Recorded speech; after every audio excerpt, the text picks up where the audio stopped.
Thank you, Ms. Burns. Thank you. I would like the floor. Mr. Murphy. Thank you so much. And just to the public, my colleague, Councilwoman Burns, that talked about one of my colleagues saying something about something about some murder or whatever. One thing for two and two things for certain. I want you to make sure you understand this. No, you don't make sure nothing for me. Point of information. You need to warn him. You need to warn him. Ms. Barnes, you're out of order. You do not have the floor. Thank you Mr. very Murphy. much. Councilman, What's your point? she's making accusations and attacking my character. And You don't have character. Oh. I'm not intimidated. We know that you won't get out of your seat. 5-minute recess. Yeah, because you know what? You might need to see that because I'm out my damn seat. I'm out of my seat. I believe he deserves a warning, but I will not be intimidated. So keep trying. It's not going to work.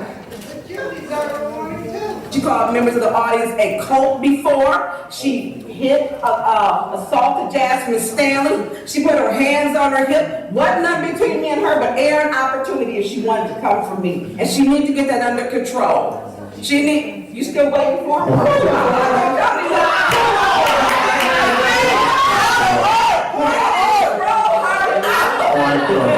She needs to go. She needs to go.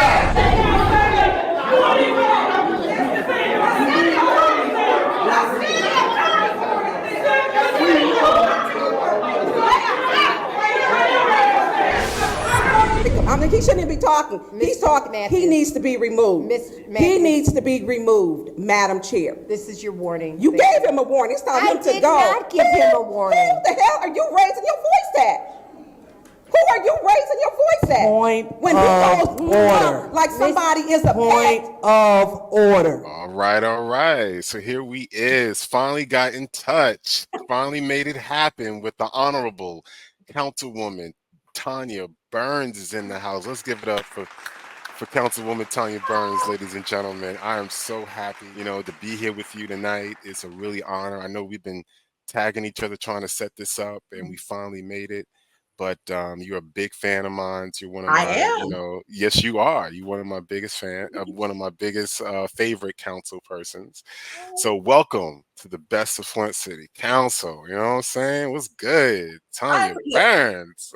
I appreciate you, AK. I'm gonna probably mess this up. I'm gonna send you a heart. I love you too. I might have did it wrong. I'm cutting these nails I off. could try to do it. Right. So listen, I was trying to be cool. That was my 55-year-old trying to be cool. But I'm sending you love that way for what you do and supporting your content and your openness, because you capture things. God, you make my life easier. And my attorney really likes you now because they stay on them clips. We're going to talk about that lawsuit. Let me look that up. So I appreciate what you do and your interest in Flint. Because I've always said you don't have to be from Flint to support Flint. Just like we talk about the March on Washington, and we look at Byron Rustin, how he was behind the scenes, getting that ready for Dr. King and all the speakers, making sure that for Black people, we had equal rights, the civil rights movement. People came from everywhere. It wasn't just, hey, we're going to have it in D.C. And only the people from D.C., Maryland, Virginia. It was everybody. Get on the bus, plane, train, automobile. However you can get there, and to give that support. And it came in every color, kind of like the picture behind me. But first, let's talk about who you are. How'd you start out? You're from Flint, right? I'm from Flint. I'm born and raised in Flint. I went to school in Flint. I did not go away for college because was really sick, and people, I had endometriosis, and I carried a sickle cell trait, and I had some health issues that I had, and so I stayed in Flint, went to college locally, and I never in online. I went into business taught school, elementary, K through 8, then owned my own business, was the first female Black owner of a security franchise, ADT. So I had an ADT dealership for, oh gosh, probably over 2 decades. And so I was in business in Michigan, Illinois, and did business in Indiana. Held offices for over 2 decades in Flint, Saginaw, um, Madison Heights and Detroit area, and then also Flint. And so people would always ask, "You're a woman, why are you in? How did you get in this industry?" Because I had kids, and college costs money. And listen, I needed a field that would pay my bills. So that's how that's how I've always been a part of politics and government, because I believe in good government and good policy. That's how I was raised. My family talks about politics, and I knew where I came from, and I understood where my great uncles and my great it was a great uncles. Yeah, it was a great uncle, my uncle Ollie Pounds, in South Pittsburgh, Tennessee. And as a little girl, man, I used to be like, we'd be in church all day. So he instilled in me, along with my grandmother. I traveled with my grandmother as a little girl all over the South and wherever we would go. And then I would go summers in the South. And then the other part, it would be in New York with my uncle, who was kind of bougie, So I got the Where both. in New York? He stayed in, oh God, what is it? He worked on Fifth Avenue, him and my aunt. But they lived in, it starts with the P. They had their community in. Okay. And so, they were fancy. They had a nanny and a maid. Okay. We didn't have that here. Okay. I would go to New York, but he would commute. So I was able to get the best of both worlds. Like, I remember the first time I went to the Guggenheim. I remember meeting Estee Lauder, Leonard Lauder, because that's where my aunt worked. She was a big executive there. And so I remember seeing her bath. I'm like, this is all gold. And it was, and just being around things that I was lucky as a little girl to see. I knew how to act. I had, they put me through etiquette classes as a young lady, as a young girl. So I knew how to behave myself. That's when kids were to be seen, not heard. Not anymore. So, I had a lot of good experiences growing up. That's what's up. So then now you actually started, because I seen you in, the audience before you became a council person. You were in the audience, and you were very advocate about the water crisis and, taxes and all types of issues that Flint was facing. And then you decided to run for office. So what kind of got you into community service, being a public servant? Why did you want to give back to Flint? I always gave back. I never made any money in Flint. I made money in Detroit area, in Chicago. So I was doing living in Country Club Hills, my office located in downtown. Well, not on downtown, down the street from the University of Illinois, on Halstead Street. And so I would commute back and forth. And I did that for about 15 years. I always supported people who I thought was in good politics. Believe it or not, I had supported Mayor Neely before, I even helped to get him elected. Yeah. But got fired. I did. You worked with him. You was in his administration. I remember. Got fired every day. Yeah, I want to know. I remember Mays was like, I want to know who's in that administration. Tonya Burns. I want to know what they making. I remember that. So, what broke off with that? Like, what separated y'all? Well, here's the thing with me. I believe that we owe as elected officials, or if you're working for as a public servant or for the government, I believe there needs to be a level of transparency and honesty. And that was not happening. I've always told people I got fired every day. We've been in meetings. He's like, stop telling people you'll get fired every day. Well, you stop doing things to say you're going to fire me, because I was like, hey, you didn't find 24 million. And he didn't, and then here's one of the biggest things. Councilman Mays got me fired almost every day, because the mayor made a statement and he meant it. He would not do anything for the first ward as long as Eric Mays was the councilman. And people didn't know that me and Mays, me and Mays, our friendship went back before way before council. It had nothing to do with council. My Aunt Martha Mays was married to his father, Pastor Lewis Mays. And so we had a friendship and kind of like a kinship even beforehand.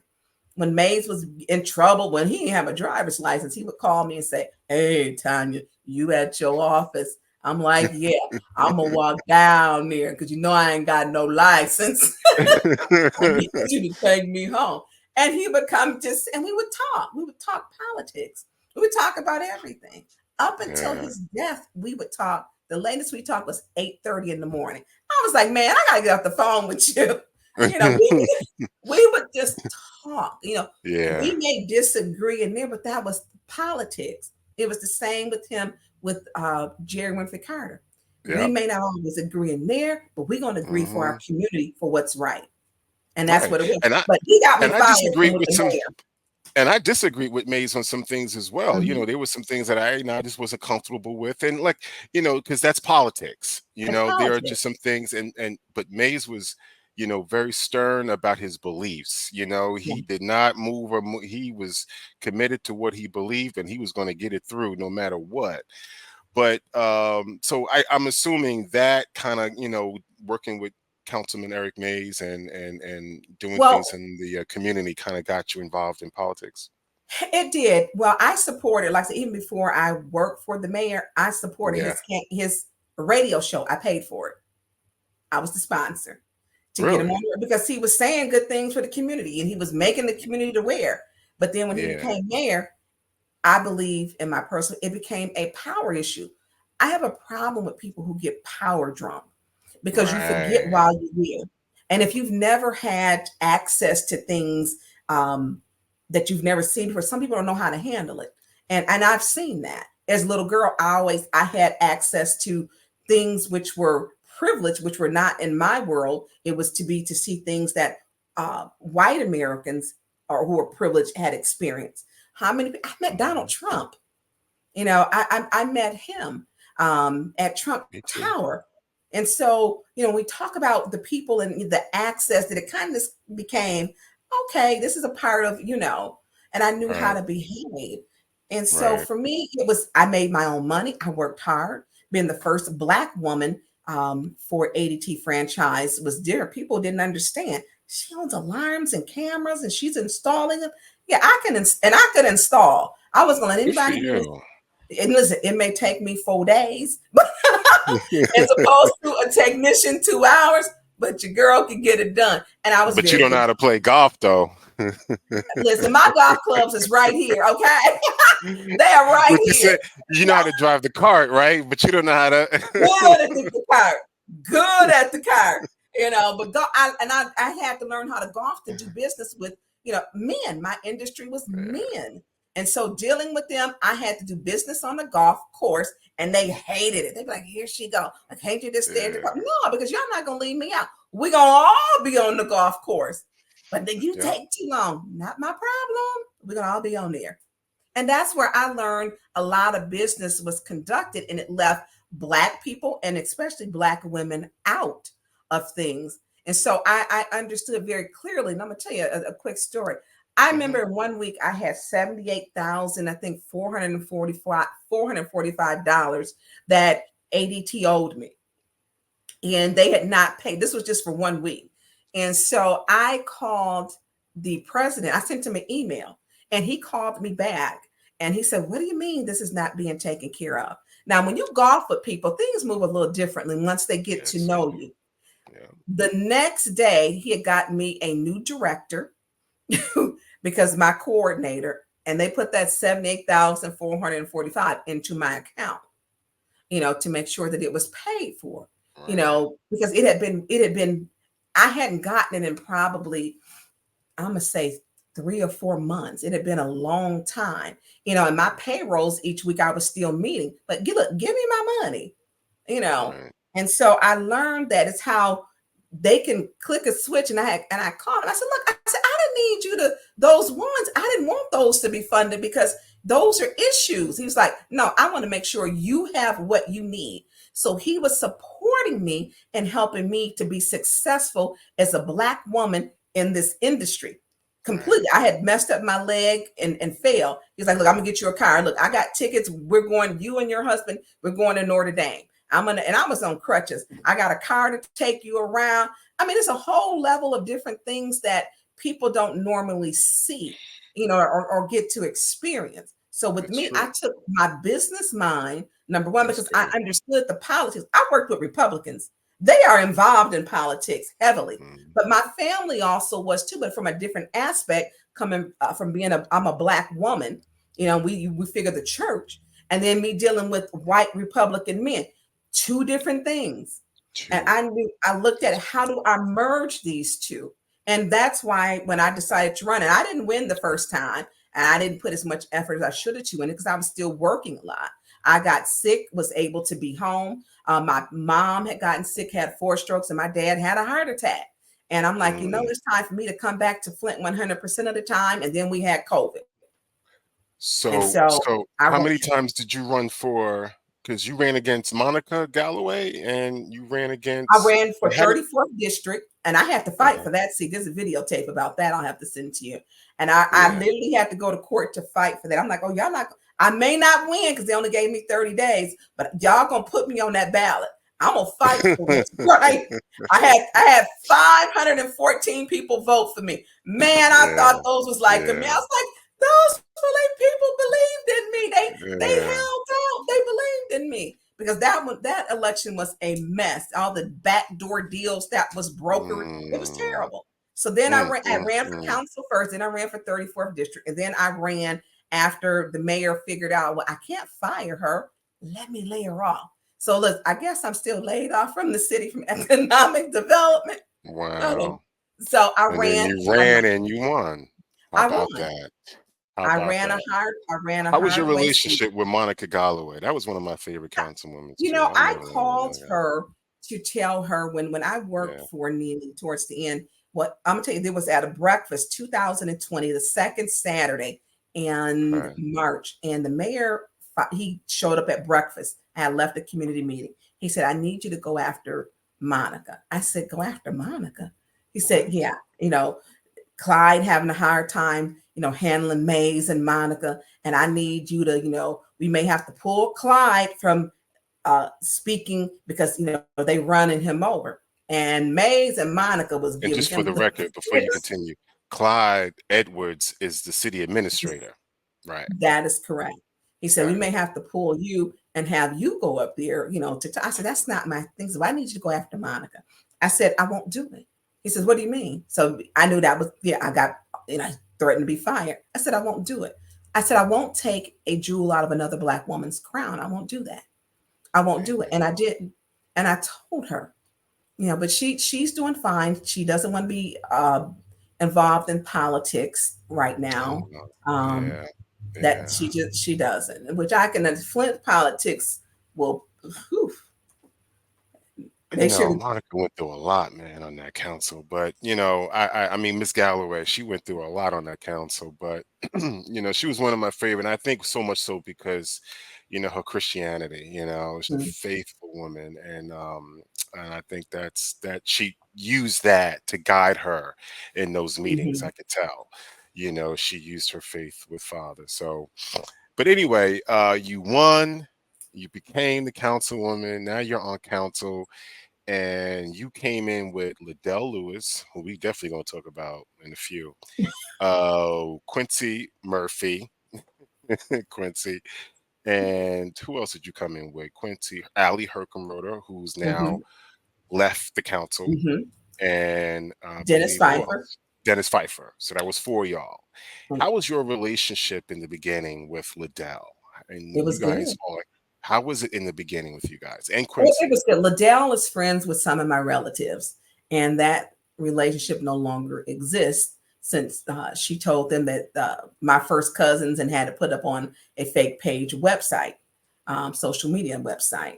I distanced myself when Councilwoman Lewis told me, and I was really upset. I was concerned when she told me that Councilman Mays had called her a mother F&B. And she said, well, he called me a mother F&B. And Judy heard it. And I said, Judy heard it? She says, yeah, she heard it.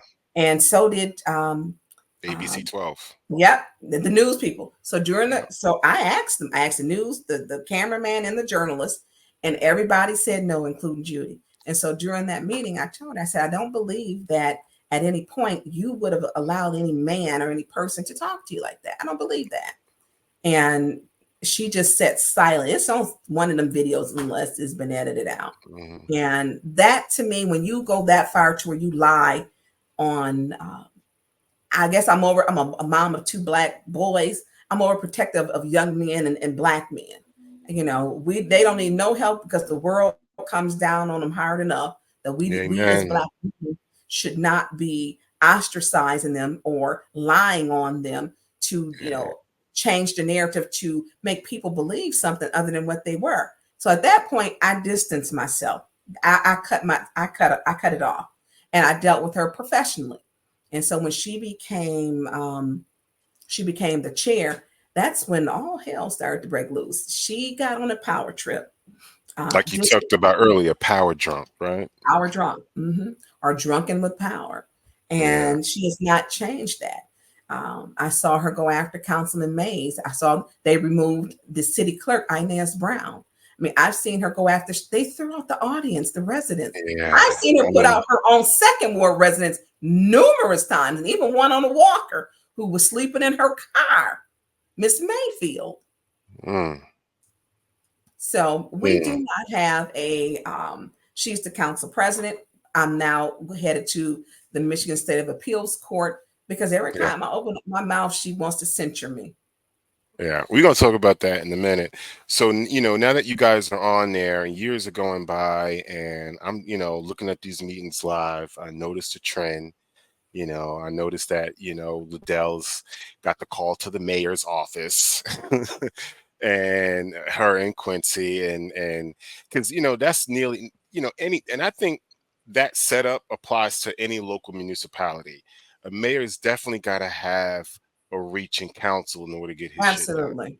You know, so he's got to have his 5 votes in there, you know, or whatever the majority is for the council. Right. So, you know, and it's unfortunate, you know, because when you're on council, you're serving not only the residents, but you're serving people on council and in the mayor's office if you have to, you know, and that's what happened. And would you agree that Mayor Neely divided the city of Flint politically? He did it purposely, you know, and at the point where I want people to understand, there were 2 people who were probably closest to the mayor at the time when I came in. It would be Clyde Edwards and then myself at the time with working to get him elected. And it changed. And you do have to have a working relationship, but it has to be respectful. And for me, you have to have and serve that office with integrity and honesty. And you have to have at least a degree of transparency so that the people in the public can believe in you. You know, people didn't believe in our government because they were poisoned 10 years ago. And this is the 10th year anniversary. People still can't drink from the tap because no one disclosed. The governor of the state of Michigan took over we had emergency management and took over Flint because they said the mayor and the city council lacked the will to lead. They lack the will to lead. What I will not do is pretend like things aren't there and brush them underneath the rug. Residents are smart enough to say, hey, you know what? We got to come together. What is it that we need to do together? And I will not be a rubber stamper. I will not hide or lie to the residents. I want better for my community because I'm going to do better. And now it's taken me all the way up to the appeals court at the state of Michigan because I believe in what I say. So you were on there. So let me just talk about this, though, too. The council went under some renovation. And so there was a transition where you guys were at the Dome or at the county center, I think it was called. Go for it. We were at the Dome and over at the Genesee Council, in the Dome with the City Hall. And for the record, I did not vote for the renovation of the Flint City Council chambers because I need to take care of the residents first. I did not vote for that. Afterwards, if we had some money, I would have been cool with it. but Yeah. because we have still not had one shingle put on a residence roof or furnished or windows. So we were at the Dome and we were over at the county building. So we were kind of like misplaced. We were homeless, in other words. Y'all were homeless. Y'all were in We were between homeless. buildings. Y'all were homeless. So Wherever that's you a get good way of meat, putting it. right. So, but when y'all were at the Dome, I remember these meetings live. And I remember Oh when my I would go God. into them, and I remember that first meeting when y'all were up there before y'all had the black banner, it was just a table. And I'm looking at y'all, I'm like, it's too tight. It looks too tight. Y'all look too close together. Maze is definitely too close to Liddell and Quincy. And, how was that like, behind the scenes? Horrible. How was it like for you guys how was that set up? Yeah. It was terrible because our chairs touched each other. They touched and our shoulders. And look, I'm not a size 6 anymore, okay? So I need my little room, okay? Like I tell everybody, I'm 55 and menopause, okay? I'm gonna stick with that to probably I'm 90 because you get out of menopause free cards. But it was terrible because you couldn't even like we can spread out now. And even before, I like to have my laptop right there, my papers, because we have so much work in front of us to do. And so you could not, it was terrible. It was tight, Maze would have a problem because Liddell would bump him sometimes. And, he would say she's doing it on purpose. And it was terrible. Now at the county, it was fine because we had more room over at the county building, but we can only use their building when our building, when the Dome was not, or when they were not using their building. So at the county, it was fine. Over at the Dome, it was terrible. Wow. Yeah. Those were some good times, man. And that was when you and Eva got into it. Intimidated, you know that you won't get out of your seat. 5-minute recess. Yeah, because you know what? You might need that because I'm out my damn seat. Now, I'm out of my seat. What was that like for you? Do you regret getting up or getting into that confrontation? Do you have any regrets for that? No. Good for you. Because here's the thing, she had tried to file a false police report stating I chased her around the county jail. Look, I'm too old, and I said she couldn't run. What about that Halloween? Didn't she say something about potato head or what she was dressed as? I got and I was just like, stop. I've been looking for that video. I was like, I wish I could get that and Rubes. That's the two videos that I still can't find. First of all, I didn't chase her. Her mom apologized to me while we were there. She says, Tonya, I just want to apologize. I'm Eva's mother. I want to apologize. I don't, she gave a nice apology and I accepted her apology. And me and her mother was still talking. But here's the thing, Flint has cliques. I'm not in any clique that I gotta hate. If I'm talking to, if I don't like you, AK, you can't talk to somebody else. I am too old for a clique. I don't do cliques. It's immature. It's silly, and people need to grow up. And so she didn't never have anything against me, except for her friend did not make it, and I beat her friend. I mean, I don't know. She should have told her friend to get off the couch, put the Twinkies down in the Mountain Dew, and maybe she could have knocked some doors. But since she didn't, she got dusted. So when you run an election, you run it to win. You want to win because you want to make effective change in your community. And that's what I was running for. And that's what I still believe in, to make effective change. Make sure that people have someone that's successful. I just got off the phone before I got you. Somebody calling me from the first ward. That is Saturday. That is not even my ward. But I take calls 24/7. Right. So but that Eva confrontation, it was go for it. So she had been stating, and this is what y'all never heard. She would cuss out Dennis Pfeiffer every meeting. She would tell him, look, I ain't gonna get your little channel mess up if I say what she say, am I? No, go for it. Okay, so she would call him asshole, dickhead, fuck you, kiss my ass every meeting. Shut the fuck up. This is what she would say to Dennis. Allie would hear it. And in some of those videos, you will see me saying, Allie, you hear the same thing I'm hearing. Just like when she called black people ghetto, called them a So cult. what would Allie say to you about that? What was her response to that when you would tell her? When I would tell, Dennis that was Dennis. I would say, to the chair when they were chairing, to bring attention to it. But Allie wouldn't, because she was trying to be friends with her. But you get to the part when Allie said she wasn't Eva's friend. She didn't agree with that behavior. So Right. this is the stuff we dealt with every day. She would take pictures of me, Yeah. videos of me during the meeting. Yeah. She took one picture, and then that picture ended up with someone inviting me to a necktie. This gal needs to start listening and doing what she said to do. Gal, that's like calling a black man a boy. Then another one said, we're inviting Tonya Burns to a necktie party. That's a hate crime to hang me. I take my life very serious. And this was a picture she took while she's sitting there, and just would take pictures and videotape. I'm like, what is your problem? You want to be a black woman? Because right now you have all the black woman problems that come along with it. Yeah, yeah. Even with something else, I'm glad she's gone. I'm gonna be real. I'm gonna put that on the table. Eva needed to go because her and them triggers and how she would trigger Mays and others on council was just Oh, she in the called me way. all kind of nasty names. She talked Yeah. about Dennis. She talked about Jerry. She talked about Dennis real bad. People Yeah. seen when she would talk, but see, she would whisper to Dennis. Her mic, when those mics are off, y'all don't hear everything. So when you hear when she would go at Councilman Mays, and it was crazy. She would talk to me crazy. And I'm like, I would just try to ignore her as much as I could. But that day she decided, Tonya, and I had promised my mother, okay, and the saints of God, my aunties, that I would stay in my seat. Now that first time, because she did not understand what redlining was, I stayed in my seat.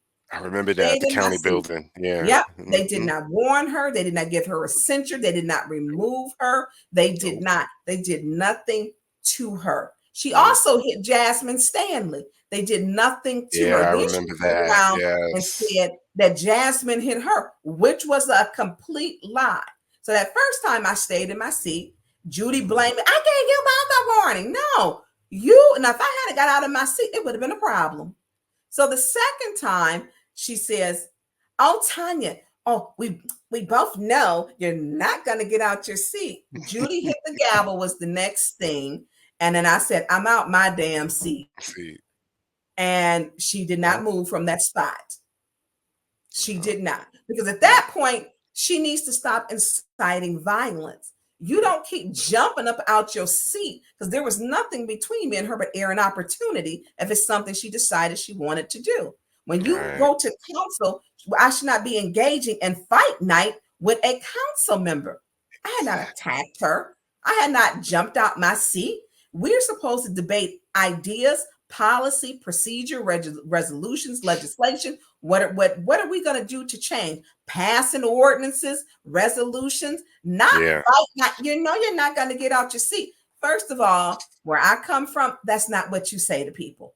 She did not apologize ever to council members because she was not sorry. She did a press conference out in front. I don't know who she was apologizing to, because she wasn't sorry. She meant what she said. She called black people ghetto. It was not a concern of hers. So, Eva's gone, and now we got Jonathan Jarrett, and I will briefly talk about him later, but I like Jonathan. I like him a lot. Yeah, I do. I like him a lot. He's a cool dude. But now let's get back to you, because you've become very vocal about a lot of things, especially about a lot of unscrupulous behavior on council. That's kind of put the spotlight on two council people in particular, Liddell Lewis and Quincy Murphy. And, it's been proven, between you and community activist Art Whitson, who's been working, really hard and informing the public and putting information out. That's one thing I love about Whitson. He always has documents behind what he has to say. So I learned a lot from him based on what he said versus what he's put on paper. And, so is you, and y'all came out with these checks. There was all these checks, of Ashley Capital. Tell us about who is Ashley Capital? Who are they? Their relationship with Flint, really quick. And Ashley Capital is the company. And why are they giving out gifts, to council people, and I know why. They're trying to get their vote, right? But what is it that they're trying to get? I mean, there's Ashley Capital is a company that's doing business. They have acquired the Buick site, which is, there's only 5 sites like that in the United States that have that much power and equipped. We can run the city of Flint off of the Buick site. So they gave them, we didn't know. I remember sitting in the county building across one of the buildings when we were homeless as city council, and Councilman Mays had stated, hey, he had $1,000 check donated to his campaign. He put it on his campaign finance report. And I looked at, he reported his. Liddell Lewis and Quincy didn't. And I was sitting across from them over at the county, but I told Mays after, I said, they got checks. He said, well, how you know that? I said, don't doubt a Black woman's discernment. Trust me. A month later, I'm sitting in the basement. We're all at Eraser Trust talking about brownfield developments. It's Papa Jared, it's AC Dumas, Arthur Woodson, and then Mike Davis that was there. They were all arguing. The men were all arguing. And so Susan and Mark Quimby walked by, and I linked back and I said, hey, I said, Susan, Mark, how are you? I said, quick question. Did any other council members did you donate to their campaigns? They said, oh, yeah, we did. We donated to Quincy. We gave Mark that lawnmower coming. It was what, $10,000, $11,000, $12,000, because he liked to cut grass, and we donated to Liddell Lewis. Now, at this time, all the arguments stopped. You can hear a mouse pee on cotton, because Woodson loved to argue. He does. Papa Jared too, Effie baby boy, and AC Dumas. Though they were quiet for a change. And so they were like, how did you know to ask that? So that's how I found out about the checks. And then they sent me copies of the checks. And they was like, oh no, it's perfectly legal. Tonya, would you like some? No. I don't want anything. I'm fine. No, thank you, but no, thank you. So it comes to find out, which you can accept things, but you need to recuse yourself according to our Flint City Charter. They did not report it, and they did not recuse themselves. So when it came to voting to give Ashley Capital $3.25 million of our ARPA funds, Liddell Lewis voted on it. Pardon me? They should have recused themselves from that vote. Right. Absolutely. Liddell voted on it, and so did Quincy. Then Quincy voted to give Habitat Humanity, I think over 3.5 million. When he had the lawnmower put through there, and Habitat tried to clean their hands of them and say, nope, that lawnmower is in his possession. We don't have it. So then they voted to give a $72 million tax abatement to Ashley Capital when they should have recused themselves. They still to date have not put that on their campaign finance report. Look, y'all, we got checks. Go on and amend that and put it on your campaign finance. So then that's what happened with Ashley Capital. And so now they're trying to, Quincy told the people, the Friends of Oak Park with Ashley Capital, we have Flint's very first park, historical Oak Park, that he had 5 votes to sell the park. You got 5 votes to sell a historical Flint's Flint's first park, and it was called Tent City. And over a period of a decade, people lived there because when the automotive industry started to boom, the housing couldn't keep up. It was Tent City with over 1,000 people living there at a time over a decade. Wow. And so, yes. And so he wants to give this to Ashley Capital and turn into a parking lot. For all that history? Are you serious? Yep. And turn into a parking lot. Then you hear him talking last week. We have the ozone. We need trees. We need trees, and y'all of them willow trees would reroot, but you want to turn Oak Park into a parking lot with existing trees? Come on, Quincy, make it make sense. But then again, he might just be breaking bread since he said he's a lobbyist. Right. Yeah, so it's a lot with them checks, man. And Quincy and Liddell, they received a lot of money through Ashley Capital, and like you said, they have not reported it on their campaign finance, and we're just gonna wait and see how that plays out. Let me ask you though. Well, let me tell you about that lawnmower he got. It's a nice lawnmower. Is it? We got to get a picture of that lawnmower. I got to get a picture. I got to get video of him on that lawnmower. It clips up like it's it clips up everything fine. Look, you got $11,000 lawnmower. You can buy a house for $11,000 in Flint on some of these blocks, and he got a lawnmower. In his ward, you can buy a house for $11,000. and he got $11,000 lawnmower. Mm. So, So, but I get you so should have a copy of those checks. yeah, I gotta get a picture of that lawnmower. But because Quincy loved the what is that other part? What is that? Dewey part. Dewey Yeah. Part. Dewey Part. He loves. Now, and I'm gonna Yeah. give him credit. He does a lot of great things for Dewey Park. I will say that he maintains it. Yes. Basketball Hmm. hoops. He got some this different. I don't know what to call it, like a little. It ain't a little play thing. It's like a Hmm. basketball hoop and soccer thing or whatever. So he's done some great things. But the things that we have to be careful of is elected officials don't mix the two. You know, when he's Right. telling people I'm gonna break bread with you, I'm a lobbyist. You got to come talk to me first. You won't hear me saying that. You can't do that. Yeah. No, sirree. Mm-mm. No, no, you can't do that. And let me ask you though this question, and you don't have to answer it or share any information, but a lot of people have been wondering what's up with Quincy's health. You know, he lost a lot of weight. Has he shared, like, has he publicly came out and said anything about No, his health? he has not. And He has aside not. from Okay. his politics, I Mhm. pray for him. Me too. I Me pray too. for him because Yeah. I see the drastic change and the days he does not feel well. Right. That I'm in prayer for Hmm. his health because I don't wish that on anybody. You know, the Yeah. personal part of me, I'm concerned, but I know it's a very private issue, and I Hmm. don't pry into people's personal life. But he has not shared it. He has not shared it. But it is my prayer that whatever it is, that God brings him through, and that people who pray for him, and my prayers that we can pray him through. He does some great things in the community. I just don't like how he handles his business on the council. And I agree with that because when Quincy was out in the audience, I was with him. You know, when he was an Right. audience member, he was hitting that mic. You know, Yeah. and he spoke good. You know, his speech was differently. The way he was different on the other side of that council table. Yeah. And I think it's when he got wrapped up with Neely. That's just my assumption. It And could be, I could be Liddell. wrong. Liddell. And Liddell, definitely, definitely, Yeah. When definitely. you start So getting things, and with your position, you can then tell you're not she's used to it. controlling. You can Excuse tell me. Oh, she's when really he gets out of control now, when that's enough. I'd be like, whoa. And when Judy I'm gonna said, teach you. I'm gonna right, teach you. right, Judy told him, Quincy knows that when he gets out of hand, I'm gonna pull out that little stick and poke him with my stick and let him know to get back in line. I'm like, what in the slave mentality is she doing? Pulling out a stick to hit a black man with? Where they do that at? So let's talk No. about Judy because she's been like catching some heat with this Yeah. DDS, and I want you to briefly talk to us about this DDS. I mean, the What DDA? is the DDA? I'm sorry, the Yeah. DDA.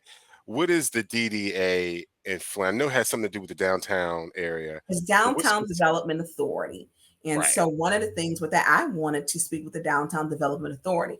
There was questions in regard, and I will say this, Judy did state a year ago, we need that Judy back, that the director we thought it was 35,000, but it turned out to be 20,000 and something, that she had used in unauthorized credit card expenses and hadn't paid it back for her personal use. And so a check magically appeared about within the last 2 weeks. And so I wanted to have the DDA to come tell us, what are your objectives? What are your personal goals? What can we do to make the downtown more vibrant? What can we do as people of color, as Black people, to have programs and events down there so that Black people also can share in downtown? How can the whole community experience downtown? We're a majority Black city. How do we make it represent with events for all of us? Well, she met with the city attorney and they decided that it wasn't important for us to talk to the DDA. Mm. I still have a problem with that. I have a problem with that too because she had a private meeting with the DDA, She had a private. didn't she? Well, she said she didn't have the private meeting. She had it with the city attorney and the city clerk. That's what she Okay. said. So she's saying she didn't. So But we didn't talk to there's the DDA. mm. So and now let's talk about this budget because Pfeiffer brought up a really good point too, and he reminded, or I guess informed Councilman Jarrett that the council has never voted for a budget for the DDA. So why do you think this is happening now? Well, here is one thing. Last year, Deputy City Attorney Joanne Gurley, me working with her, and she's like, look, Tonya, let me check to see. I said, look, we're responsible for their debt. How come they're not here at budget time? And so she found out, she says, the city is responsible for their debt, but they have their own budget and own auditors. But they can come before us to tell us what their goals are. I mean, them stopping that was just a way to control. Judy doesn't know how to schedule properly. Last year, all departments for budget hearing wasn't even scheduled.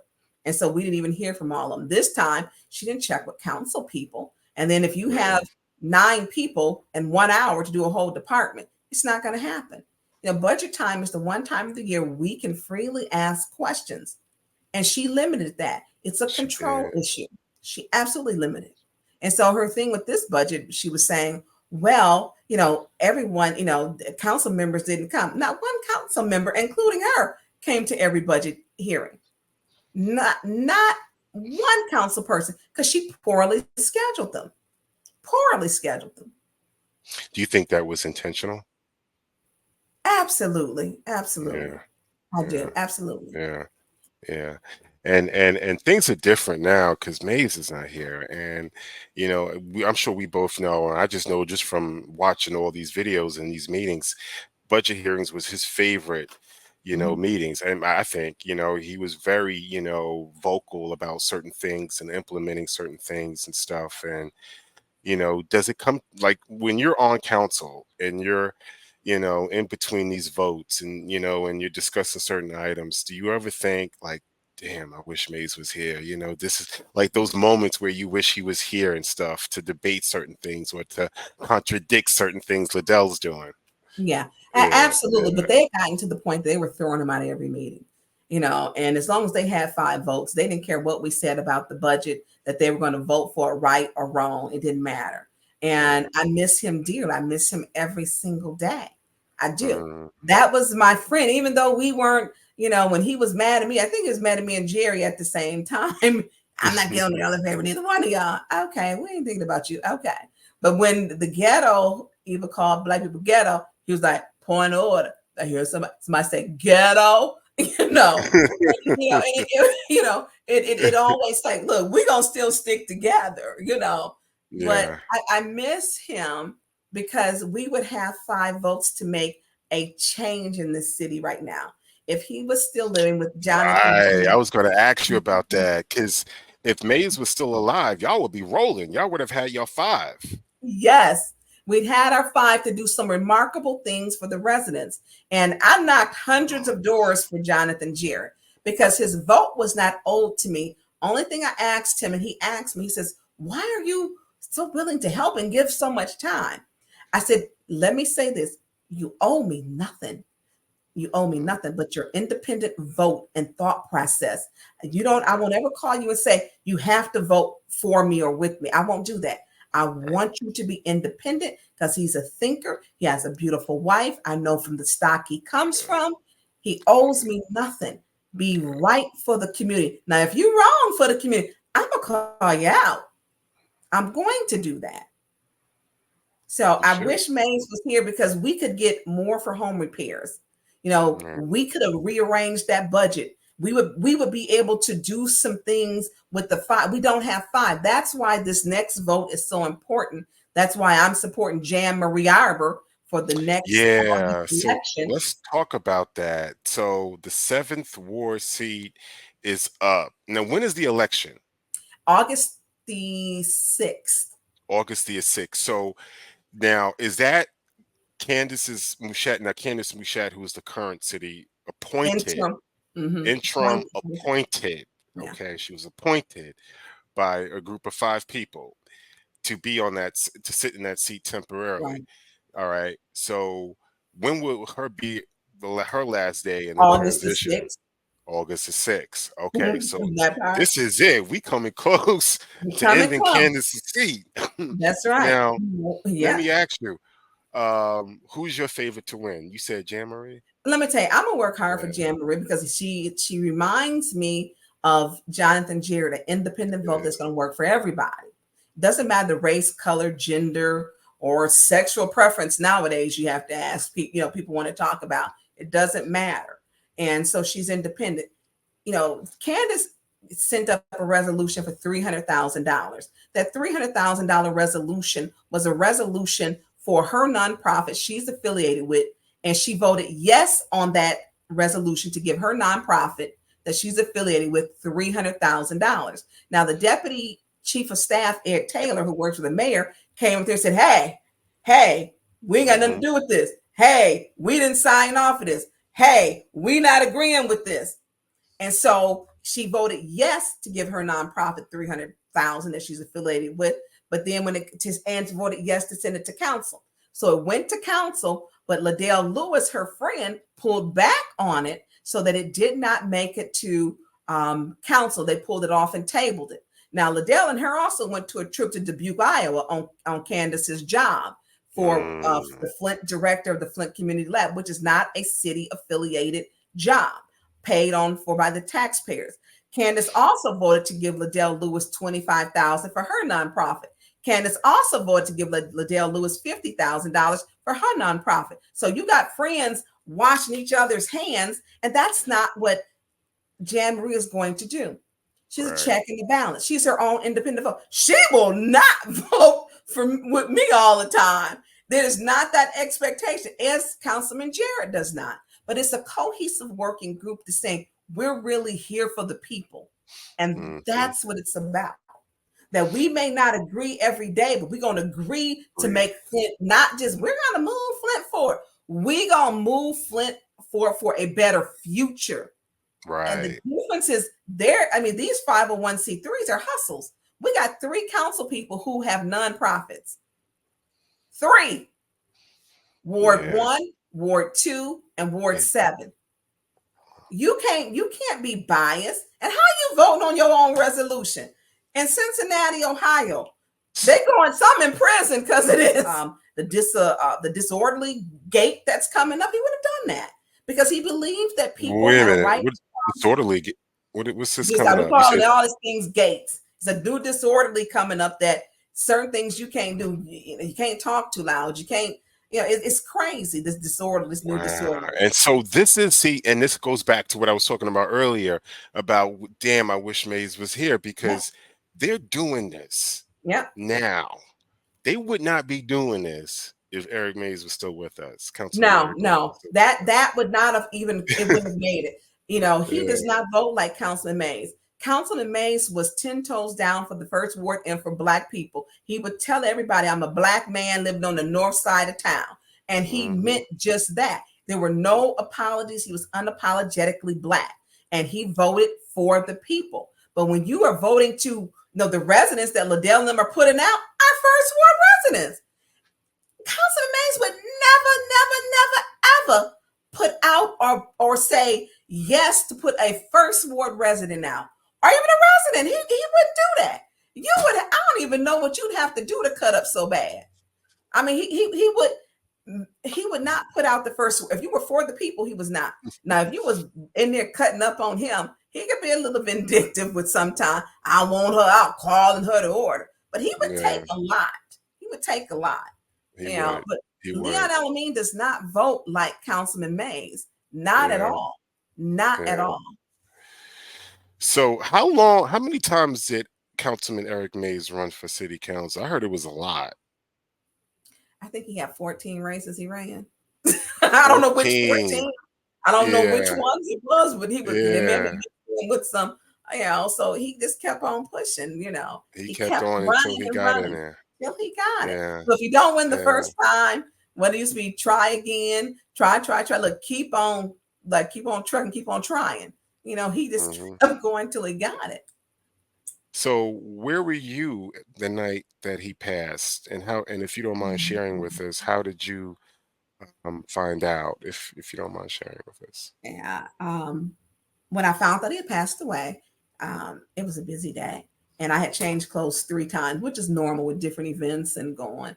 And I was tired. I was supposed to make some pasta salad for my son, and he was coming into town. It was, and I had sat down on the couch and fell asleep. And I got a call, and I had just woke up like maybe less than 5 minutes. It was still kind of foggy. and I got a call and they said, Titi. I said, hey, they said, are you by yourself? And when you get that call, you know, I said, Mhm. yes, I am. And it was like a sigh. And I said, they said, well, you need to, I said, yes, I'm by myself. Said, well, you need to know they found they found Eric on the floor. I said, what do you mean? He said, they believe he's passed on. I took a minute I said, I hung up the phone and immediately I got to call Jerry. Two people I called. I had to call Jerry Winfrey Carter and I had to call Carol McIntosh because he was close to both of them. And I didn't want them to hear from anybody else. And so I don't remember what I put on, And but you go, for the viewers, Carol McIntosh it's serves running on the for his Ethics and seat. She serves on the Ethics and Accountability Board, and she's running for First Ward Council seat. That's correct. He appointed her to Mhm. ethics and accountability, and she's Mhm. running for his seat. And I Mhm. called those two women, and I called, and so I don't even know what I put. I threw on some pants because I had on a little comfortable dress, and it was cold, and I grabbed a coat. And on the way, I called Jerry. I remember I was at Ballinger and McClellan when Jerry picked up her phone, and I told her, and she just lost it. Mhm. I had to, and I called, and I finished up the call with her, and she said she had to call her daddy. Her dad is a commissioner, and she called her dad, Charles Winfrey, who's a county commissioner. And then I called Carol, and Carol lost it. And I mean, just overwhelmed with grief. And so all of us were there. We sat there to probably 2 o'clock on Russell Street after everybody was gone. We just sat in my truck, the three of us, and just went through it because I remember when I got out, and I'm gonna back up when I got there because I was there first, and I called Beverly Biggs, and she showed up, and I had got out the car and I saw his brother Sherman, and I talked to Sherman. I said, Sherman, is it true?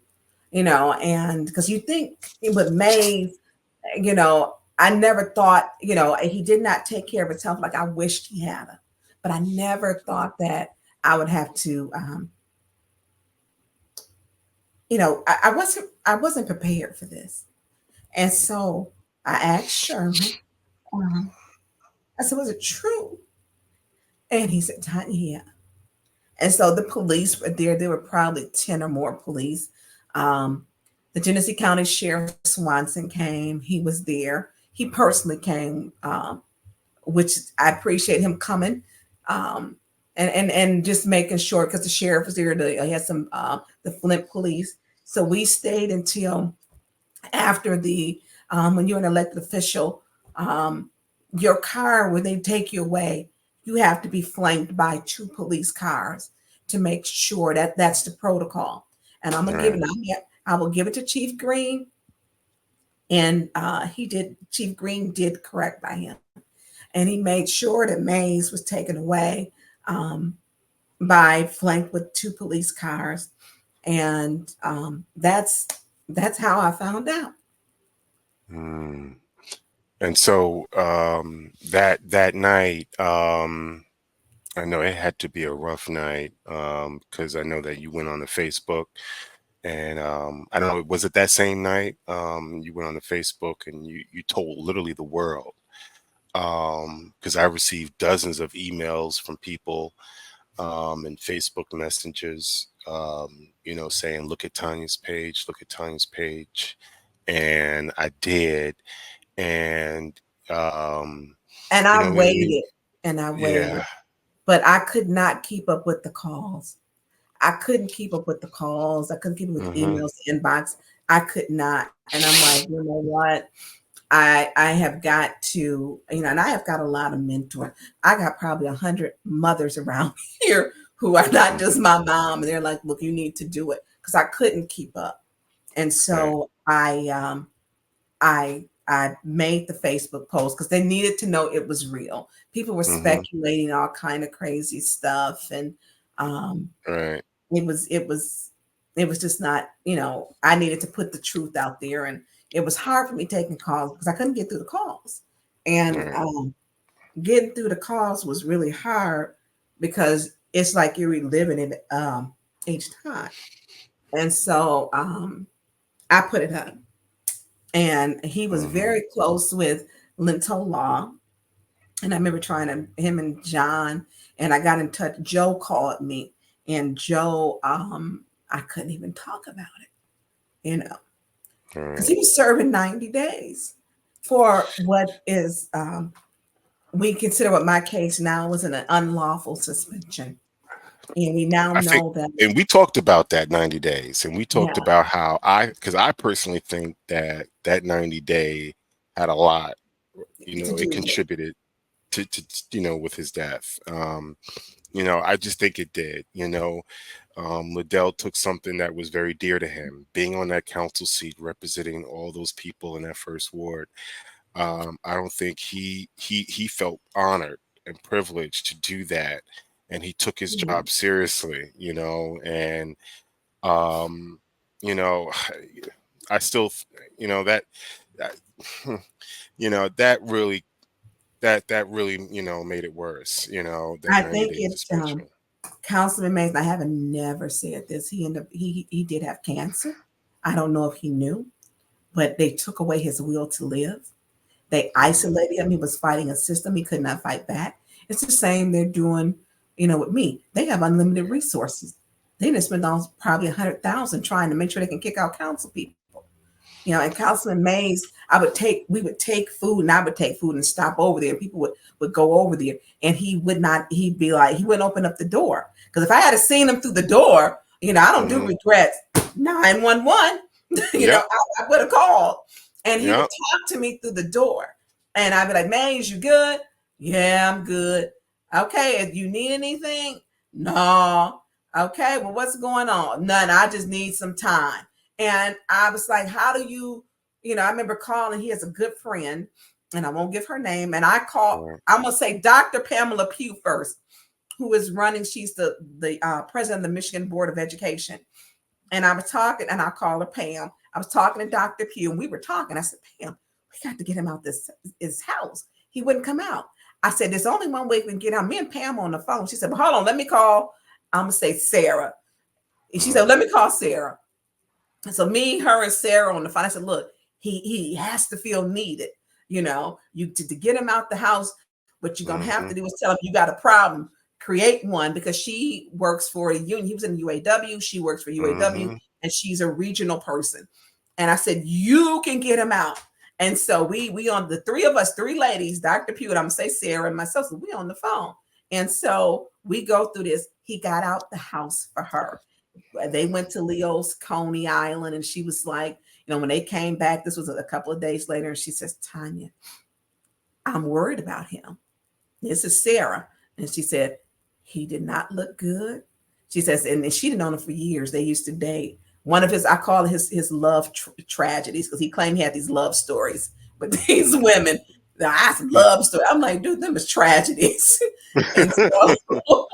and so she was worried. 2 weeks after that, he passed away. And we did not know. He would not open the door for me, but I knew to get Sarah to get him out, because he didn't do anything for her. He laid on hot coals and let her walk on him with stilettos. Right. Yeah, and there was another woman too, that because I remember when he in one of those meetings, he would say to you, he was like, it was hard for me to support you, because I had my support against what was it, Claudia Perkins. Yeah. Mays knew what Yeah. was going on. All them rides I didn't gave. I'm like, don't play. You can play. He was politically playing, but behind them doors, he was like, I got you. When I ran my campaign, that was Mays' phrase. He was like, we would be on the phone every night, me, him, and usually somebody else. It'd be anybody. And I don't want to put all the people's names out there. Some are political people and higher ups, and and everyday people. And he was like, you should do your campaign phrase. I said, look, what? He said, look, because you out here chasing all this crime, and you on Chief Green's head, you should say, check this out. Crime and blight burns you up. So I was like, that's good. And so I use crime and blight burns me up. And because my name is Burns. So he came up with that one night we on the phone to 2, 3, 4, 5 o'clock in the morning is where that came up. That's So what's up. he was friends with Claudia, but Mays, Mm-hmm. he at the, towards the end, he did support me. He knew Yep. that I'm in it. He got me Yes, fired he every did. day working for the mayor because I was told not to take his calls. The mayor's like, I told you I quit taking his call. I said, I can't quit taking his call, Sheldon. I'm not going to do that. How's Hallie doing? Hallie Herkenroder, because she left in tears. She works for the state. Haven't heard anything else from her. I imagine she's doing great and probably happy. Right. She left in a very tearful goodbye. There was a lot of speculation, but she, everyone knew because she read a letter and stuff. But you said you haven't heard from her recently. No one's heard from her. She has not been back to council. She had only been here maybe a year before she ran. Yeah. And so she's not from, I think she's from Indiana, but she was not from Flint. Oh, okay. Good for her. Well, we wish her well. I mean, if she's happy, I wish her the if very you watch best. it. I do too, Hallie. I kind of felt bad. Allie. Allie. Is it Allie? Yeah, Allie. I wish her the very best. She wanted to go in. I believe she's over broadband. I don't think she liked Eva too. I don't think she No, liked she Eva. didn't, because Eva would say stuff that was embarrassing. Allie was more of a liberal. I could find common ground with her, but there was just, I don't know. We had 6 women on council. That's a lot. Yes, a lot of females. A lot. A lot. Yeah.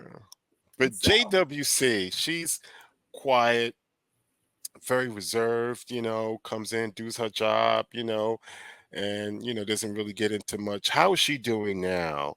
With the passing of Mays and adjusting to Liddell, because her and Liddell had some squabbles and stuff. How's she doing? How's your relationship with Councilwoman Jerry Winfrey Carter? That's my god sister. Is she really? That's how you categorize her. Yeah, she really is. We have the same godmother. How about that? And so she's named after our godmother, actually. Geraldine Flynn. She's named after her. Her and I have a great relationship. So it's always we are there for each other. Yeah. We'll get days when we call each other. She's like, hey, look, T Barnes, I just need to talk to you. We have a lot of in the vault conversations. I'm missing Mays and if Mays, and it's some days we just cry. We didn't always get along, but we knew the 3 of us was going to carry each other and we was going to take care of RL. That we was going to carry each other and make sure RL was always all right. Always. And so we do miss him. So now it's me and Jerry's responsibility to make sure RL get home every night. Even though tell us about RL. What's his life like? Yeah, how because I wonder about him when he leaves those meetings at night. Someone takes him home. Good, and he's got a home and he's safe. And okay. He has a nice 3-bedroom home. He takes care of his home. Now RL think he a ladies man. He be talking about them homeless women be coming over there and talking about to stay tonight. RL is a heterosexual man. Don't y'all let that fool y'all.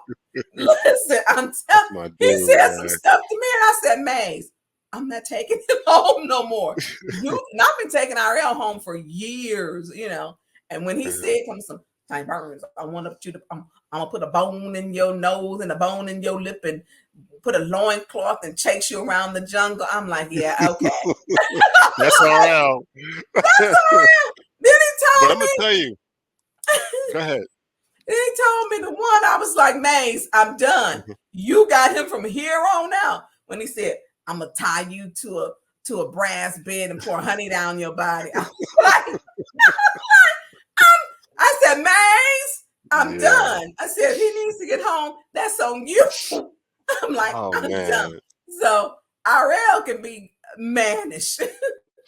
Yeah, RL was one of the most loyalist dudes I've ever seen. I mean, at those meetings, he was very loyal to Councilman Mays, and it was so good to see how you and others, planned him and included him in the funeral. We take him everywhere still. I went out to dinner with him last week at Outback. He kept calling the lady the wrong name. The waitress. You took him out for his birthday. I remember that birthday picture you put up of him Yeah. last year. Yep, that was nice. You know, I was like, that's what's up. That was what's up. we have to take care of members in our Yeah. community.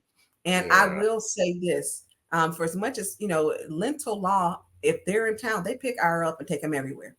They purchased his suit for the funeral and shoes and shirts and everything to make sure he was ready, and they make sure he spoke at Councilman Mays' funeral, to include him because he doesn't miss council meetings. He does not miss council meetings. His attendance is better than most council people. Amen. Mays And would he say knows that too. he knows what's going on in our city. Yeah, no, he does. And a lot of people don't know, but them amens be on point. Sometimes he be getting them out before I do. Right. He'd be like, The and sequence might be wrong, but yeah, the because sequence I'm might gonna be be wrong, real. but the facts are there.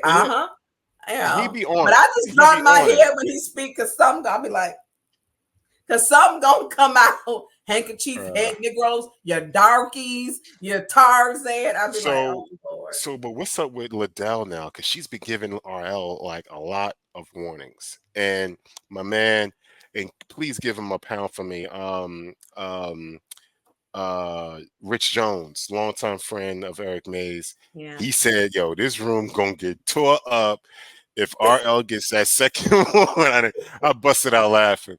If RL gets that second warning and gets put out. What's up with that? She picks Is some RL people. gonna get put out the meetings? I think He they will better put them not. out sometimes. I mean, because it's not beneath them. It is total Yeah. control and absolute power. She is abusing her position and abusing her power. He is protected by the American with Disabilities Act. He has a disability. What he's doing is not controllable. RL has been that way his whole life. And Right. so we have to make accommodations for people. It's not anything that he's saying that's serious. Now, in Liddell, if she were a good chair, would understand what calmed him when Councilman Mays was there. Y'all probably never paid attention. Councilman Mays, when RL would say something, he would cover his mouth. He'd be like, RL. And he would put his hand like this. So that was the signal when he would pat, the corner of his desk for RL that was his cue to cut it, to bring it down. So him not seeing Councilman Mays there, it throws him off. He's agitated. Things aren't in place. His norm has been changed. And so a good president would understand that. And I'm going to tell you some of the differences. And consider that. You're right. Absolutely. Yeah. And so when I chaired finance, I didn't have these problems that they had. And all this craziness, council was just boring and we were the business. Now Councilman Mays would go at me maybe a couple times, but I would always say, RL. And I would put up my finger. And, okay. Because you have to connect, how to communicate and to give him cues to help him bring himself down. But when they say, that's a warning, you'll get 2 warnings all in 30 seconds. Trust me. And she's, because she's got the 5 and she's got them locked and loaded. Like that last meeting they came in. And it's so funny because Councilwoman Jerry Carfer said the exact same thing I said. When Liddell hit that gavel, when she slammed it down, I knew she was going to be in rare form. And she was in that last meeting. She be hitting that so hard, that thing vibrate all the way around that entire little desk area. Does it's like really? It's like a volcanic eruption. It sound like, brrr. I feel like you hitting that thing, you're gonna break the counter. Take us through that night where she got up and she stood up and she was like, I've been threatened. So what you gonna do? Judy, you can rule him if you had an issue. She's standing up and nothing if you want. I ain't even know. You threatened her. And that's the problem. Wow. That's not. I didn't say nothing. I've been threatened. So what we gonna do? She wasn't threatened. She wasn't threatened. Woo, she said, what we gonna do? Do that again. What's up? What was that? What was that night? What was that night like? Embarrassing. Embarrassing because she's always saying, I'm threatened. I need a police escort. And, she was not sitting number 1 in her designated seat. per the Flint City Council rules, you must sit in your designated seat even to be acknowledged for votes. She refused as the council president to sit in her designated seat. She was sitting in seat number 9 and not seat number 2. So she was sitting she was on one side of Councilman Pfeiffer and Candace Mashat was on the other, and they sandwiched him in. And all night they were saying, "You racist, you was sneaky, you no good, you beat your wife." That's okay. You just and so all night. And so I was telling Judy, and you'll see she was like sinking down in that chair. Now, she doesn't like to do it because she was going to have to correct her friend's behavior. She had to correct, but she didn't have the gusto to do it. And so I'm saying, point of order, Madam Chair, they're threatening him, and they were. I mean, it was terrible. Then it got to the point to where Councilman Pfeiffer, him and Jerry, when they say they need to go, period. You know, Councilman Pfeiffer had a stroke, 2 strokes. And Eva made a joke about it before. Eva stood up to fight Councilman Pfeiffer one time. And she stayed, you know, she's like, "What are you going to do? Did you do that when you was having a stroke?" Yeah. And so that night, she said that? Yes, she did. There's a video of it. There's a TikTok on it that 810 Flint got it. And so when I saw Pfeiffer's face and they had for 2 hours going at him, I was like, let me get it. Because he was turning red. You could see or flushed, his face was getting flushed. And I'm like, oh my God. And so I'm like, Pfeiffer, you got to get up, go. You don't, because it was not going to, they were trying to bait him and to get him to the point to where he would do something. So when I went over there, and I said, Pfeiffer, you got to get up. I said, come on, let's just go. And I said, Liddell, look. She's like, what you doing over here? What you gonna do? I said, look, I'm not even into this mess, but you need to stop. Your seat is over here. She's like, bitch. I said, bitch. Bitch. I said, you calling people bitches now? And she refused to go back to her. I'm like, I'm not even, because she wanted an altercation. So Dennis Pfeiffer's brother Don was watching. Don has zero evidence to give. He's like a negative care balance. And so him and his wife if he rocking, she rolling. And him and his wife, I think he said he made it here in 9 minutes from Davison. I'm like, oh Lord. And so he gets here and he sits in the front and he says, stand up over my brother now. You know, and she was like, what you gonna do? I'm like, are we really doing this?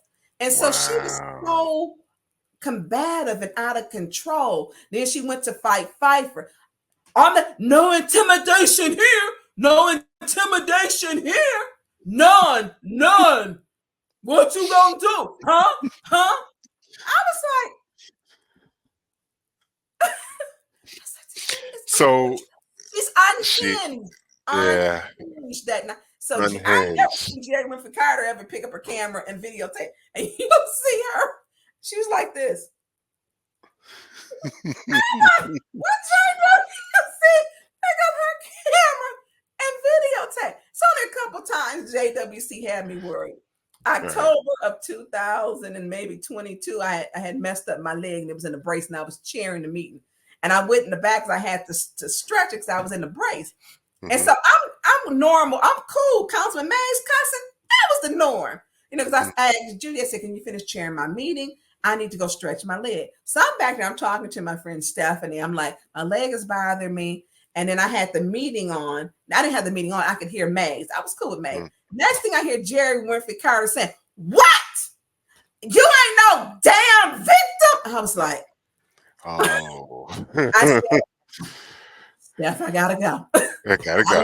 Out there, leg still hurting. I was her, Eva going at it. I was like, here we go. Because Eva would do stuff. And Jerry is very, it takes a lot to get her. But that what, I need a shirt with what on it and exclamation marks. She's like, what? Just like, Jerry, I need you to settle down. She told everybody else. JWC was not having it that night. She wasn't. She was not having it that night. I was cool. Him going, I'm like, okay, that's the norm. You know, he getting them together.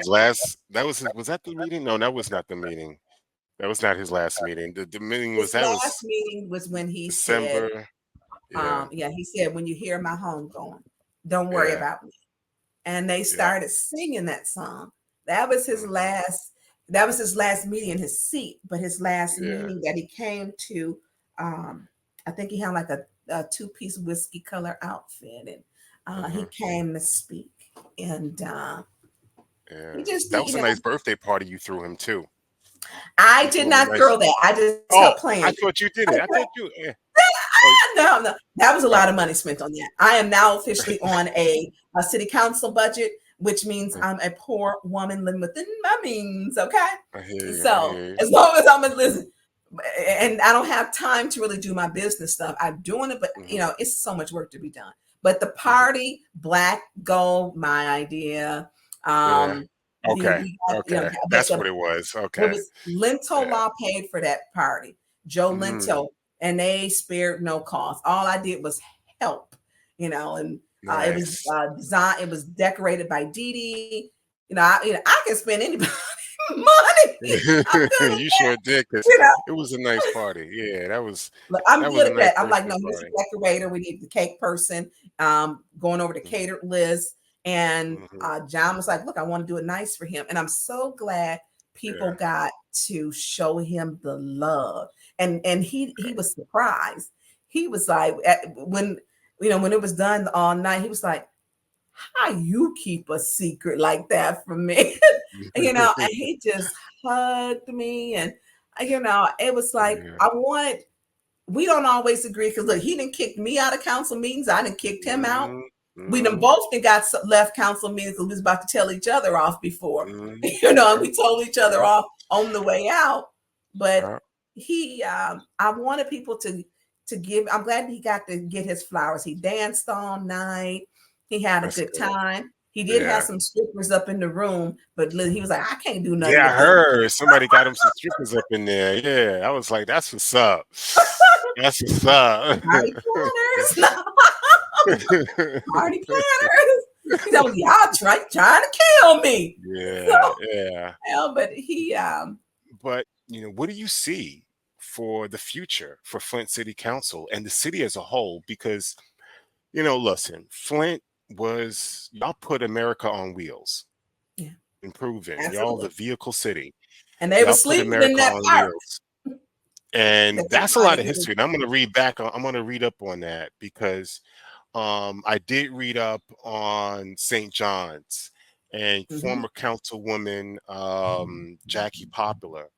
There's some video of her on YouTube talking about St. John's, and I listened to, and My dad, yeah, it's a my lot of family history grew up and with Black Jackie Wall Palmer. Street. Yeah, Yeah, my family, my dad's family is from there, there's and so him and much Jackie history are in good Flint. friends. Yes, Yeah, yes, it's a lot of history, yeah, and I would hate to see this city go down. yeah. And I want to try to figure out a way that I can include myself and other members to how we could really bring a bright future ahead for the city of Flint. And what do you see, for the future for the city, and what plans are in place? Can you tell us?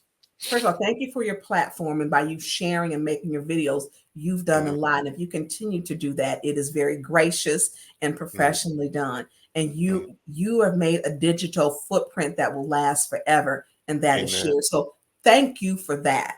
Thank you for that. Mhm. It's not my skill. God didn't give us all the same gifts. That is your gift. It is not mine. I thank God for that gift that He gave Well, you. let me just intervene and tell you this though. This was all not by design. God had a plan.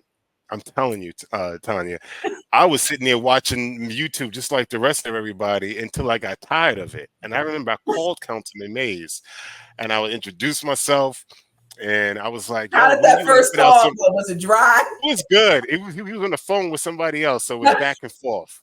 And so I was like, "Yo, when you gonna do some greatest hits?" He was like, "I don't know, I don't know about that." I was like, "Okay, all right." And then it was a couple of months. I did one of myself, that first one, and it was where he said, "I'm gonna make it to heaven," and that clip, that first video, kind of just took off from there. And I'm telling you, God had a plan. I did not plan on doing any of those videos. I just checked up on Flint because of the water crisis. Yeah, We all donated. It was all over the news about how this black city was poisoned. yeah. And so it got everybody's attention. You know what I mean? Like everybody was like, well, it could happen to us if it can happen to them. And so it just this was definitely done by God's plan. I'm telling you, this was not man-made. And I appreciate you because I always want to give thanks and homage to those who Yeah, paved the way, and what you do is appreciated. Councilman Mays was a great man. As I said, the protest, we protested in Lansing together, yeah, and when we look at where do we go from here, we need 5 votes who will vote like Councilman Mays. Right now, Leon Alameda is not voting like Councilman Mays. When you're for the people, you're not voting to put people out. You're not voting to right. put the press in a corner. You are the press as far as he's concerned. He loved to be on the phone. You probably been on 3-way calls with him just by calling him. And he'd be like, man, hold on, I'm gonna call this, I'm gonna bring this call. And he would tell you who the other person is. So limiting the press, he loved the press. He couldn't get enough press. He had been blackballed from the press. And the funny part is he started using me to get back in the press. He's like, look, I need you to do this press conference with me. And nearly controlled the press because he worked for ABC 12, didn't he, as an engineer, right? Yes, he was Full disclosure. Yeah. And so we need 5 votes to 5 votes for the people. And Jan Marie Arbor is a 5th vote that we can depend on for her to be independent. When you're talking about doing something good and moving Flint forward in a positive way for the people, not for their own personal nonprofits. Jan Marie Arbor is that, to where she's a thinker. She's like Jonathan Jarrett. They have a good friendship, him and her, and it's an independent vote. How do you go wrong when you really are there for the right reasons? You're there for the people, the residents, for positive change. Now, I can't be bought off. They've tried, or they ain't even met my number yet, but I'm sorry, I'm not going to be bought up for no candy, no lawnmower, 50,000, 300,000. I'm sorry. My value is a little bit higher. And that's But not let me ask you though, how come Art Whitson is not on council? That's who I want on council, man. That's my he dude, won't man. listen. He's knocked doors, gotten his signatures to be on ballot, but Yeah. he'll tell you, I got PTSD. When he got out of, he was just arrested for tripod gate. Ask him who made sure he got home from jail. It was me. I made sure, because no matter what we go through, I'm gonna look out for him. He is a veteran. I understand some of his ways, but with his fight for the people, he knows I'm going to support his fight for the people. He'll call me. He'll be like, "Man, I ain't talking about to you, but I need you to do this." And we call each other brother and sister, because it's literally like we fight, but we gonna beat him. He got out of jail. He came over. He said, "I need to use your laptop. I need to do this." I'm like, "Okay, well, come over here." Then he over here. He's gonna tell me, "You need to be quiet." I said, "Why am I whispering in my own damn house?" You need to be quiet. He has the heart for the people, but he had to do, when we got out a cancer cluster Zoom meeting. He had to do that. So I'm gonna make sure that we're talking about moving our community together. He had what he needed. Make sure he got picked up from jail because his truck wasn't there. And then I had to call. We called Dink. Dink could help. Dink, I was like, "Dink, come get your bruh." When he done with the Zoom, he got to go. But it's looking out for the community. Woodson has a heart for the community. Yes, While he won't run, I don't think he can sit in that seat long enough. Imagine him sitting in that 3rd ward seat.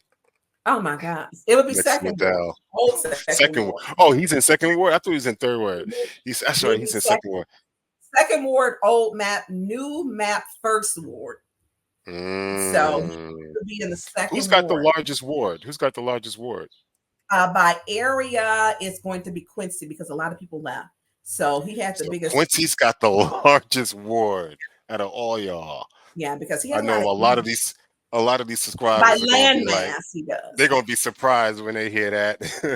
By land mass, but it's a lot of people left. All of but the wards are now all even. They're all in land mass. He has the biggest. The one who had the most residents was Ward 8 and 9 had the most residents in it. Oh, I and see. So we had to adjust because wards 1, 2, 3, and 4 and sections of 5 had resident population loss, and so it had to be adjusted for that. Awesome. Well, listen, it's a lot going on now, with these recalls. We've got the 7th ward up. That's in August. So we're going to hope and pray for Jan Marie. What about Quincy and Liddell's recall? What's the status on that? Do you know? There is a recall. They say they were collecting signatures for Liddell. I haven't seen them. Quincy, they turned in 744 signatures Wednesday. So he will, the county commissioner, the county clerk is counting them. He only won by it was 200, no more than 400 something. A total was in that race between him and AC Dumas before. So it looks like if he's got they got 500 and something, I think 510 or 515 good signatures, he will be on the ballot. He would be on the ballot. Do you know who would run? Do you think AC would run against him again? AC run against everything. So yes, him and Beverly Biggs. Beverly Biggs is probably going to run. She headed that recall. And then AC Dumas is probably, he said he's going to run, and he helped with the recall too. So, and then it'll be Quincy. I don't know who else, if it was a younger person or someone, I don't know who else may say, hey, I want to run. It's just like the first word. You got 6, I believe, and now 7, and now it's 6 people in that. So who knows? I mean, everyone has. Where's Kate Fields? Where is she at? I have no idea. Really? No one's heard from her, huh? Probably using a fake page. I would love to know where Kate Fields is. Her and Eric had some times on council as well. Would you prefer her over Judy or Judy over Kate? Because they ran into each other. They're from the same ward, no? They are, but they were totally different women. And let me tell you, I dealt with Kate beforehand. And you could, I didn't work with her on council though. No. So I don't know. I know Mays would say he preferred Kate over Allie. He would say that. He would say that, yeah. Yeah. So he preferred Kate over Liddell. So that's Yeah, because see, I think with Kate and Mays it wasn't personal, it was just business. They both wanted control in that council. They both wanted to get their shit through. So that's what it was. And that's why I never really had a heart. I don't think Kate Fields is a racist. I don't think she is. But I just think she's nasty. I think she was a little nasty. I think she was mean. I think she was a little rude. But it was just good to see them. And I hope they could have reconciled, like Ed Taylor. His relationship with Mays was rocky, but they were good friends. Mays said he campaigned and operated his campaign. They were very close, So I'm sure, I don't know if they did, but I'm sure, they would have liked to reconcile, Mays had called, they had not fully reconciled. But Mays did make a call to him one night, and he said he called Ed, and he said, Ed answered the phone and said hello. He said, hey, motherfucker, I just won $200 because I told him you was going to answer my call and you answered. Ed told him, fuck you, motherfucker. You knew I was going to answer the phone. So that's about as close to reconciliation. They knew that if something probably really happened, they would be there for each other. But they had not, worked out what they had worked out. And because they were close. And small things, things that we think are so big, become small when you look at this person is no longer here so that I could fix my wrong, or to say, hey, whatever our beef is, we have many more great times than we had this issue. And I wish Mays had them, and I wish Ed had them. But they're two men, and we can't fix that because Mays is now passed on. Yeah. And I think Mays is more powerful now in heaven than he was in that council seat. I think, he's definitely in a lot of people's spirit. He's definitely, his spirit is strong. And it's going to resonate all over, I feel it. I didn't, I miss him, and people, and it saddens me, but this is the one thing. He didn't cheat. When Mays went to pray, he got on his knees. Now, he didn't pray with the people, everybody at the council, but Mays would get on his knees and pray. He wasn't cheating God for that. And it was the one thing that I knew, that he was a praying man. He believed in God. And, I knew he was, when they said, I'm going up yonder to be with the Lord, I knew, and I found comfort into that. And then when he said that song, when you think of my home going, don't cry for me. Oh, I play that video and it just tears me apart, because he started, when you think of my home going, don't worry about me. And I was You know, was he telling us he had, you know, finally went to the doctor and didn't want us to worry? You I know. want to, really congratulate you for really stepping up and building up enough courage to, expose all that corruption. Because Mays was not a part of that. He didn't want that. He wanted Mm-mm. that money to go directly, especially that ARPA money, to the ARPA. people. And it's a shame after all these years, Tonya, since what was it, 2020? We still talking about getting some people them ARPA funds. That the House of Esther, I can't believe we still talking about that. I don't know if that's been No, resolved with. no, House of And History does not have a yeah, the meters downtown, them meters. I so probably got tick as hell. more I remember Maurice and they was they didn't former Councilman Maurice Davis, they were complaining about it. So it's just we got to get things moving, and I think things are going to move. The meetings are moving, and I think things are going to go well for Flint, The especially now. residents are now showing up and the residents are Yep. organized.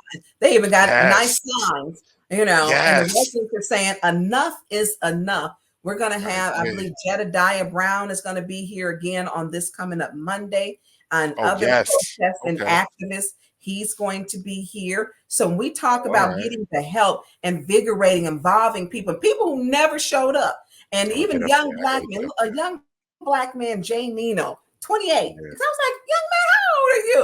Yeah. And he came and was about to be arrested.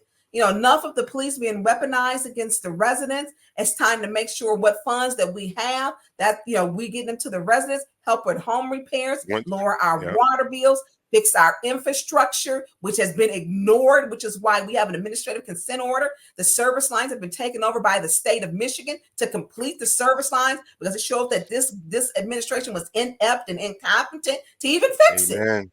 Amen. And so this is why it's important for those that are in Flint listening in the 7th Ward, vote for Jan Armory. It is in Arbor, because it is extremely important so that we can get these things rolling. All the things that you just mentioned, we can get the ball rolling on this stuff because it's time now. We've got to save Flint. We Yeah, can't let them come in here and take that city away from y'all and do that. that's It right. just can't happen. There's some beautiful people. Miss Shirley, give Miss Shirley some love from me. Miss Yeah. Taylor, Kawana I, Mack, she she gets thrown on every meeting. with the signs. She be in the way of the camera sometimes, but I know. I'm I'm like, girl, like, bring that yeah, down. go ahead, Kawana, and everyone that's been attending those meetings. Because a lot of communities, you don't get that type of turnout. A lot of people are not interested in their local government. They're not, No, they're especially not. here where I'm at. It's probably No. maybe about 2 people in the audience. But You Flint, know, y'all are deep. Y'all be rolling deep in the meetings. what was really nice was, and people are coming in. I just went to court this week, in which we will be headed to appeals court. I had people from Davison, Detroit, Saginaw. Yeah. I mean, to have people come, and the courtroom was full. It was Hmm. standing room. It was full. But people saying enough is enough. Yeah. It's the same thing that they showed up for Councilman Mays. And we got to show up. If you want change, you got to be a part of the change. That's You it. got to be a part of the change. That's it. That's it. Totally agree with you. So you have a talk show, right? And Yes. let's talk about this talk show real quick before we sign off. When does it air? Where can you find it? Um, and tell us about it. It's Talking with Tonya. I'm with 810 News Media Group. Didn't necessarily want to do another one, but I do it to make sure residents and people know what's going on in Flint. Because Mhm. Flint is not unique. What's happening to Flint can happen and has happened anywhere like Dalton, Illinois. Actually, Cincinnati, Ohio. I didn't even know that we had council people going who are in prison now. 2 more that should be going in Cincinnati because they were doing what Flint was doing. Yeah, You know, I read up about that. I think yeah, you posted that on your page. Yeah, I I saw did. that article. Yep. I did. And so it's Talking with Tanya every Saturday, 10 a.m. It's supposed to be a 1 hour show. This Today was was supposed to 3 be a hours. 1 hour interview. I'm not listen. We done messed that up. Lord, charge it to our mind and not to our heart. Okay. And so Yeah. it's talking with community. I try to mix it up, but I'll be like, I need a break, but it's so much to talk about. And so we have to Yeah. be good stewards of information and sharing with the community. So Talking with Tonya is on YouTube with Uh, 810 News Media Group every uh-huh. Saturday, 10 a.m. and it's on Facebook. And that's about Okay, all I good. can do, I'm like, All and right. it's produced by Mickey because it's so many documents I have to Shout put out up. to I'm like, Mickey yeah, and Winters Hall. yeah. Shout out to them doing a really good Yep, job. they And do their thing at 810 yeah. News Media Group. They do. And Mhm. I can't keep all them documents. Mickey be like, when do you sleep? You was up to 4, 5 o'clock in the morning sending me documents. I'm like, look, because they're not going to question what I'm saying and what I'm doing. Mhm. They better Mhm. learn how to read. Yeah. Verified.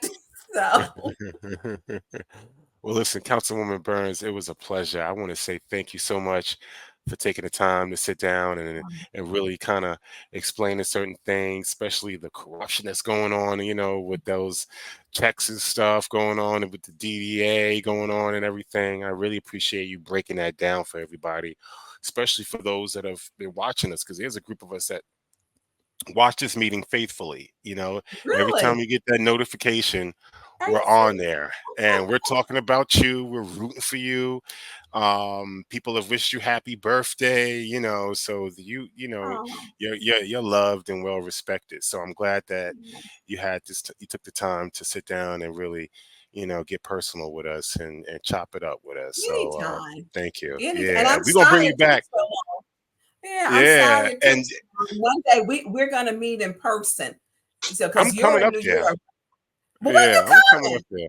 I'm Listen, coming up there. I'm gonna let you know, but it's gonna be soon. It's gonna be this summer. okay.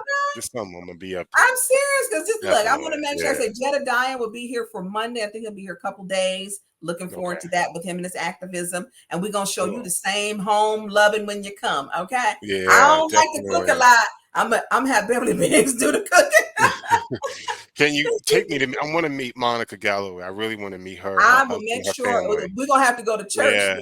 So Yes, that's why I we have want to to. meet her because I watch their church videos. Monica Galloway, she be posting some good scriptures She and can really video. minister too.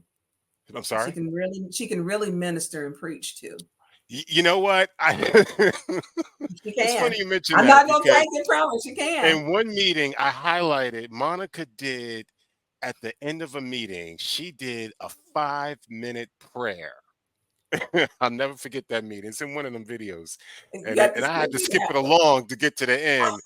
But she went and Kate was like, "I'm going to report it to the authorities." That wasn't a prayer. That was a sermon. And you know what? She's devoted. She's a devoted Yeah, Christian, and that's yeah, her faith, and she stands on it. yeah. Her And son, her and for husband. that, I I just support that her love yeah. of the Lord. And You fun know, we fact, can before fun fact, Mays never drank. He wasn't a drinker, right? no, and let me tell you this, As you okay? mentioned Fun, the cup, because look, people always used to think there was liquor in that cup. There was no liquor in that no, cup. Good. no, and let I me just tell wanted to you this squeeze fun that in fact, there. and Yeah. and this is a truth. Um, I had a conversation with Charlotte, and she's the police chief of Clayton Township. And her and Ed Taylor have been together for years. Uh-huh. And Mays was with Ed and Charlotte that night. And Uh-huh. Mays, Charlotte said, was not drinking. She says, Tonya, he was not drinking. Now, she's the police chief. She used to be, I believe, a sheriff. She said he had not drank and he had not done anything else. He went outside. He came back. Someone he knew gave him a drink, and after that, she said, Mays, it began to change. Something had Mhm, happened. She mhm. said, but he had not had a drink. He had had nothing. She says, that's a Yeah, fact. And so when good. people think like he was getting high, no, I've never seen Yeah, him get high. And he yeah. never, I've seen, well, when he did that, I had some vodka and he called in. Well, That yes, video, I had yeah, a that video where y'all were on Zoom. He They, had a I wasn't on wine. He was council drinking yet. wine out of a beer Right. bottle. That one, I wasn't on council either there. He was like, what y'all laughing at me for? I'm drinking out that bottle and smoking that cigarette. Like, oh my God. You know he got the business when we got off of that Zoom. I got him. Mm. But then he did with the interview, well, yes, I had a cocktail. He had just gotten his unemployment. He was with some friends. They were in Ionia County. He had won his back unemployment. And Yeah, so he had a yeah. cocktail and it wasn't but a little sip. And he got on that meeting. Jerry dropped him from the meeting. He called me, told me, did I sound funny? I said, if you don't get your ass off of there. And so, you know, Maze Yeah. was not a drinker. I can Yeah. tell you, if we went out 100 times to dinner, I can't say I never even seen him drink at dinner. Wow. He I didn't believe it. drink. He would get lemonade, punch. He did not. Now I would have a martini, a Moscow Mule, a glass of Pinot Yeah. Grigio, you know, a vodka tonic. Maze or Scott. Maze did not drink. He did not. And Yeah. but so he did that one, and it was Arbor Mist. So does Arbor Mist really count? No. It's No, 2 for $7 at Kroger's. definitely not. No, no, that's like a cooler. For Bartles and real. James were back in the day. Exactly. Oh, but listen, let's say thank you so much and keep up the good fight and we're gonna talk. All right. All right. Councilwoman Tonya Burns, give it up, give it up, give it up. Yes, yes.